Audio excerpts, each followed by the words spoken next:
Assalamualaikum warahmatullahi wabarakatuh. Assalamualaikum.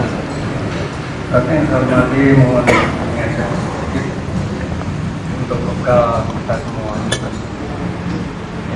untuk membekali kita semua mengenai masalah ihsan. Barangkali tidak terlalu mendalam, tapi poin-poin bagaimana amalan orang-orang ihsan itu sampai. Ya.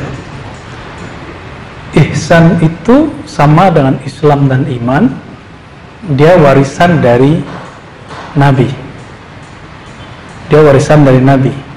Maka imamnya Islam adalah Nabi, imamnya iman adalah Nabi, imamnya ihsan adalah Nabi. Oleh karena itu metodologinya, metode-metodenya, thariqah-thariqahnya, mazhab-mazhabnya, manhaj-manhajnya mesti ngikutin ke Nabi sallallahu alaihi wasallam. Namun amalan Nabi itu, kan hadis itu acak. Walaupun ada bab-babnya, hadis itu tetap acak. Maka Al-Quran kan juga ditulis acak. Bukan berarti nggak sistematis, itu justru mukjizatnya. Biar orang nggak bosan. Karena Al-Quran bukan diktat, tapi dia hudan. Baca Quran tuh kayak jalan-jalan. Habis ini pindah ini, balik lagi ini terus, dan itu nikmat sekali. Hadis juga mirip. Oleh karena itu memahami al-Islam nggak bisa langsung pakai Quran. Harus punya metodologi memahami Quran. Memahami al-iman harus punya metodologi nggak bisa langsung ke Quran. Ada metodenya. Ini yang ditolak oleh teman-teman kita sekarang. Ya, nggak usah bermazhab. Ya salah, langsung aja ke Bukhari, langsung aja ke Muslim. Dia nggak tahu Bukhari Muslim itu bermazhab, bermanhaj, bahkan dalam teori hadis. Sahih menurut Bukhari itu beda mazhab dengan sahih menurut Muslim tuh. Mau dijelaskan nanti jadi problem lagi, pusing lagi nanti ya. Apa bedanya, di mana bedanya? Kemudian begitu juga al-ihsan. Ihsan itu Nabi. Ketemu di Sahih Bukhari, ketemu di Quran, ketemu di mana-mana, namun itu acak. Siapa yang paling mengenal ini? Bukan orang yang baca Quran dan baca Sahih Bukhari Muslim, enggak. Baca doang enggak yaminan. Jadi kalau ada orang bilang, ayo kita kembali Quran sunnah dengan membaca, enggak cukup. Enggak cukup. Di Quran sudah dikasih rule-nya. Thariqahnya dikasih di Quran. Apa thariqahnya di Quran? Fas'alu ahlal dzikri in kuntum la ta'lamun. Jadi pertanyaan Bapak sudah pas. Bertanyalah, belajarlah, ambillah ilmu al-Islam, al-iman, al-ihsan dari ahli zikr. Ahli zikr itu ahli al-Islam, ahli al-iman, ahli al-ihsan tadi. Ahli fikih, ahli aqidah, ahli tasawuf. 2, 3 ya. Jadi aneh kalau ada ustadz ditanya tentang satu hal dia nggak pakar. Ini 3 ini ada orang yang mengerti semua, menjalani semua, ada orang yang cuma dia sepertiga aja. Maka di sini ada spesialisasi. Nah, bagaimana cara supaya orang jadi dokter spesialis berapa tahun? 10 tahun. Ditambah dokter umum 4 tahun, 5 tahun, 6 tahun lah ya, sama koas-koasnya. Spesialisnya sekitar 4 tahun, ya 10 tahun, 11 tahun lah. Itu kalau mau jadi gurunya. Tapi kalau mau jadi pengamalnya nggak perlu bertahun-tahun. Nah, coba kita lihat. Ada seorang sahabat yang meriwayatkan hadis mengenai sholat, namanya Ibn Malik kan? Malik Ibn Hurais ya. Apa kata dia? Saya dan para sahabat-sahabat saya belajar kepada Nabi 20 hari, nginep di masjid. Karena masjid Nabi itu pesantrennya Nabi Sallallahu Alaihi Wasallam. Jadi mereka mau belajar al-Islam, al-iman, al-ihsan. Gimana caranya? Langsung praktek, bukan pengajian. Ini pengajian cuma pengantar. Gimana untuk mendapatkan, kalau fikih harus ada praktek gak? Umur berapa kita baru lancar sholat? Mulai belajar dari TK, kelas 6 SD masih sikut-sikutan sama teman, belum tahu rahasia fikih. itu baru sholat fikih, 6 tahun belum beres sholatnya. Belajar akidah. Nah, nanti kalau mau Ustaz Tengku belajar akidah, dulu beliau sering ngomong akidah tuh ya, kritik-kritiknya terhadap aliran-aliran itu banyak. Enggak, ditanya-tanya beliau tuh. Beliau orang lama tuh di bidang itu ya. Katanya mau terusin ya, sama Tengku. Terus kalau gimana dengan ihsan, tasawuf atau tazkiyatun nufus? Enggak ada yang instan. Enggak ada yang instan. Dan ternyata ayat-ayat yang pertama turun bukan al-Islam, bukan al-Islam, tapi al-ihsan dan al-iman. Ayat pertama turun apa? Iqra bismi rabbikal ladzi khalaq. Itu ayat ihsan, Pak. Bacalah dengan nama Rabbmu, penciptamu yang menciptakan. Siapa yang menciptakanmu? Allah. Maka di situ ada zikrullah. Maka ada namanya zikru ismil jalalah, zikir menyebut nama Allah. Allah, nggak bid'ah. Itu dalilnya. Kan beberapa orang bilang ini bid'ah, zikir Allah bid'ah. Karena Allah bukan sebuah kalimat. Dia lupa ayat pertama turun perintahnya itu. Jadi cara gampang ihsan, Pak, cari orang ahli zikir Allah, Pak. Itu caranya ya. Bapak nggak percaya juga, ayat kedua turun, surat kedua turun, Al-Muzammil. Ada yang mengatakan Al-Muddathir, tergantung ahli tafsirnya mana. Saya lebih cenderung ke Al-Muzammil. Ayat ihsan, coba lihat. Wahai orang-orang yang berselimut.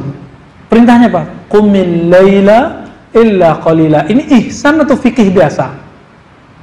Bangunlah malam hari sepenuhnya, setengahnya, separohnya, sedikitnya, terserah deh. Yang penting tetap ada. Maka tips kedua, Bapak kalau mau ihsan, qiyamul lail, walaupun sebentar. Oleh karena itu Nabi mengatakan kalau mau mendapat cinta Allah Ta'ala, autiru walau biraka'ah, witirlah walaupun 1 rakaat. Innallaha witrun yuhibbul witra. Allah itu ganjil witir, mencintai orang yang sholatnya ganjil. Mau dapat cinta Allah malam ini? Mau dapat cinta Allah tiap malam? Kalau sudah lewat 40 hari selalu menjaga witir, itu cinta Allah sudah jatuh. Kenapa? Kita cek. Nabi Musa berapa lama di Tursina? 40 hari. Nabi Yunus berapa malam di perut ikan? 40 hari. Nabi Adam berapa lama sujudnya? Imam Ibnu Katsir menyebutkan banyak riwayat, saya ngambil yang arba'ina lailan, 40 malam. Nabi Muhammad SAW berkhalwat, bertahanus di luar Hira berapa hari? 40-an hari. Itu. Ternyata penciptaan kita ditiup hari ke-40-an, bukan 40 kali 3. Maka orang yang istiqomah beramal 40 hari, dia lahir sebagai makhluk baru, manusia fitrah yang baru. Dia akan menjadi manusia yang bercahaya dan cahaya baru.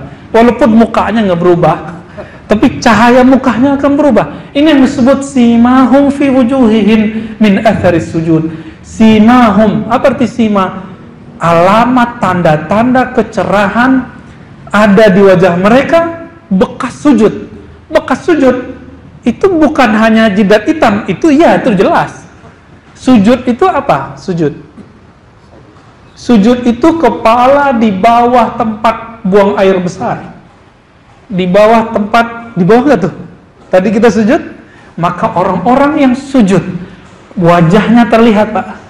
Wajahnya betul-betul sejuk melihatnya, nggak ada wajah keangkuhan.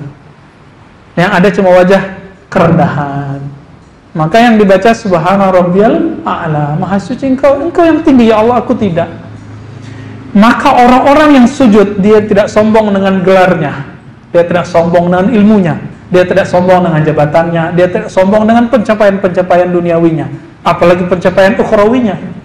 Apalagi udah ngaji kesekian, udah denger, enggak ada. Umar bin Abdul Aziz sholatnya 100 rakaat tiap hari. 100 rakaat presiden loh ya. Itu khalifah. Bisa dibayar. Khalifah sibuk gak? Ya, pengurus masjid sibuk belum puasa ya. Ya, ini Masya Allah, seorang Rais al-Balad, pemimpin negeri, pemimpin negara, Sholat 100 rakaat tiap hari. Itu beliau ditanya, Omar bin Aziz, ente lebih mulia atau Muawiyah? Muawiyah kan diisukan. Beliau ini kan perang sama Ali. Ali ini paling dekat ke Nabi, lebih dekat dari Muawiyah. Apa jawaban Umar bin Abdul Aziz? Debu yang menempel pada tubuh Muawiyah lebih mulia daripada sholatku yang 100 rakaat. Kenapa? Itu beliau memandang Rasul. Itu Muawiyah berjihad bersama Rasul. Adapun masalah politik itu urusan mereka. Politik jangankan Muawiyah sama Ali, Aisyah sama Ali aja perang. Aisyah istri Nabi, tidur sama Nabi. Nabi dikubur, itu dia tidur di kubur Nabi. Sampai kemudian Umar dikubur di sana, baru kemudian dikeluar. Ternyata kubur itu kena hukum fikih juga. Ya, nggak boleh perempuan buka jilbab di kubur yang bukan mahramnya tuh Aisyah tuh, fikih Aisyah Pak. Nggak ada kan fikih begitu sekarang. Orang-orang cuek aja, nggak pakai jilbab masuk ke kuburan umum. Ya nggak malu dia ya, nggak malu. Pakai jilbab dong minimal. Ya, yang bagi ibu-ibu, mbak-mbak itu. Bapak saudara makan Allah. Jadi itu baru dua Bapak ya.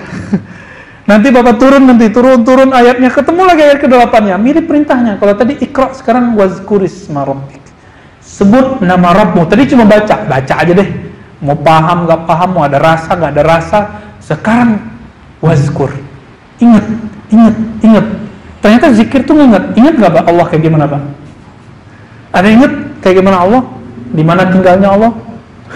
Rupanya Allah nggak ada. Karena memang Allah tidak butuh rupa, tidak butuh tempat tinggal. Allah lah yang membuat rupa, Allah yang membuat tempat. Maka ditutup dengan ayat laisa kamitslihi syai'. Surah Asy-Syura ayat 11. Tiada yang serupa dengannya. Maka ketika disebut Allah ya Allah, la ilaha illallah subhanahu, apapun zikirnya yang diiktikadkan adalah ya Allah, hanya Engkau yang tahu hakikatmu. Yang aku bisa bayangkan cuma kebaikan-kebaikanmu. Maka di Quran zikir yang paling banyak adalah mengingat nikmat, bukan mengingat zat. Nggak ada mengingat zat, apalagi nggak sifat, nggak kuat. Jadi jangan bayangin Allah di mana. Ya, wajahnya langsung berubah Pak. Siapa yang bayangin Allah di mana, saya langsung lihat wajahnya tuh udah aneh. Ya, tuh saya bisa lihat Pak. Ini bukan ilmu kebatinan, enggak. Itu di psikologi sudah ada. Orang yang meyakini Allah bertempat, langsung wajahnya berubah. Ada kelelahan di wajah ini. Coba. Orang pembohong kan kelihatan di ilmu itu, ya, di psikologi. Ketemu Pak. Orang jujur ada. Orang garing gini hidungnya itu udah. Orang main upil sama orang bohong kan beda, ya kan? Beda gimmick wajahnya dan tangannya. Jadi sederhananya gitu Pak. Pertama cari ahli wazkurisma rabbika, cari ahli iqra bismi rabbik, cari ahli qumil laila illa qalila. Cari ahli zikir, cari ahli tahajud, cari orang-orang ini, dan mereka biasanya punya silsilah kepada Nabi. Bukan silsilah biologis, tapi silsilah cara salat Nabi, silsilah cara zikir Nabi. Bukan mengatakan ini hadis fulan, oh itu biasa. Itu siapa aja bisa ngomong. Ya. Gitu Pak. Tafadhol.